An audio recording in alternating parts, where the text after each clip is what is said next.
G'day, welcome back to the cricket show for another account of the Big Bash League.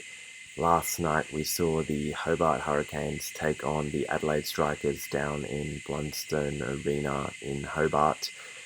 We saw the Strikers win by 8 wickets with 25 balls to spare. It was a uh, absolute rout, I must say, by the Strikers. And we saw the Hobart Hurricanes bat first, and we really didn't see anyone get going. We saw a bit of brilliance towards the end of the innings by Tim David, hitting a few sixes, but going for one too many and getting caught in the deep. We saw some good batting from Mac Wright as well. But no one could really get going in that innings and get the Hobart Hurricanes enough runs, as we saw the Strikers chase it down with 25 balls to spare, as I mentioned.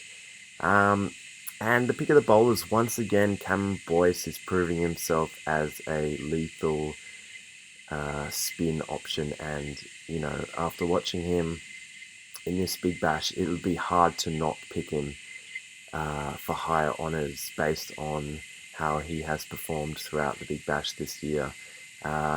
He took 2 for 17 with an economy of 4.25, and just no one could get after him after some of the other bowlers got a bit of tap, including Henry Thornton, who took 2 wickets as well, but went for 37 of his 3 overs.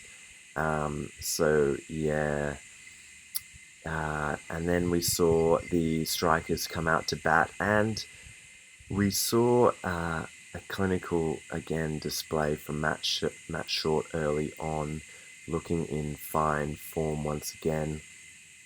He never looks rushed, I must say, when watching him bat.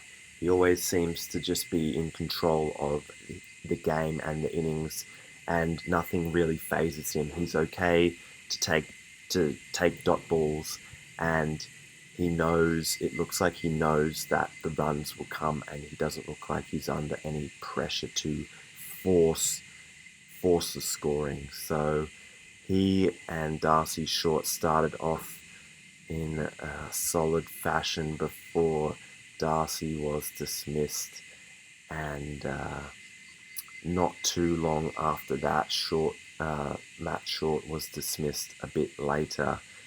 But really, the talk of the night was Jake Weatherald coming in and scoring 80 off just 32 deliveries with a strike rate of 250, with some absolute wild hitting.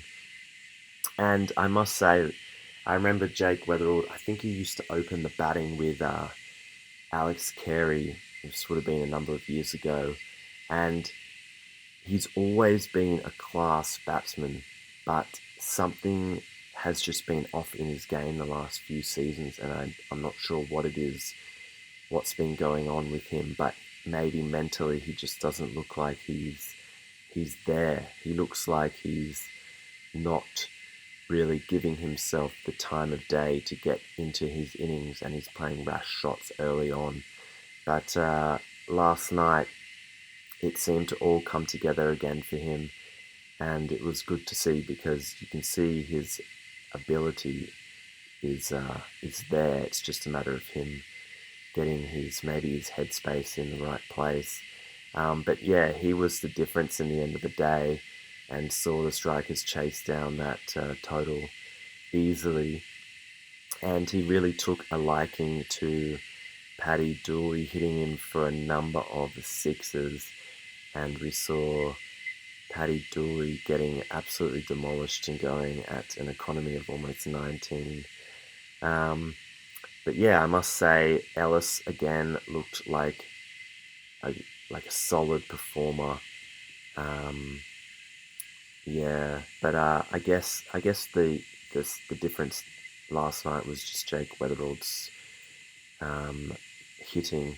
So yeah, we see the Strikers win, and that helps them with their final chances and basically eliminates the Hurricanes from the finals with that game, and we see the Strikers move up to 4th place on 9 points, 1 point ahead of the Stars, who have an extra game in hand, and puts pressure on the Stars to now win, you'd say, at least one, if not both, of their games to make it through to take that final spot, it seems. But yeah, we're getting towards the nitty-gritty end of the season, and we will see what happens tonight between the Sydney Sixers and the Sydney Thunder. But yeah, that's it for now. I'll leave you to it.